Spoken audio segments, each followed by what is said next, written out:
Hey everyone, welcome back to Bit9 Tutorials. In today's video, I'll show you step by step how to install the YouTube app on your laptop or PC.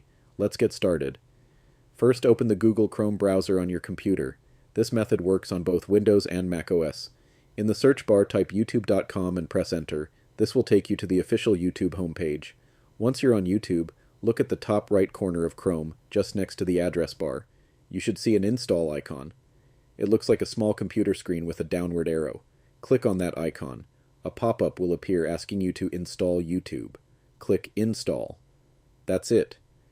The YouTube app will now open in its own window, just like a regular desktop application.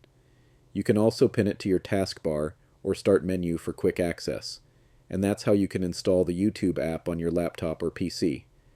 If you found this tutorial helpful, don't forget to like this video, subscribe to the channel, and hit the bell icon so you don't miss future tech guides.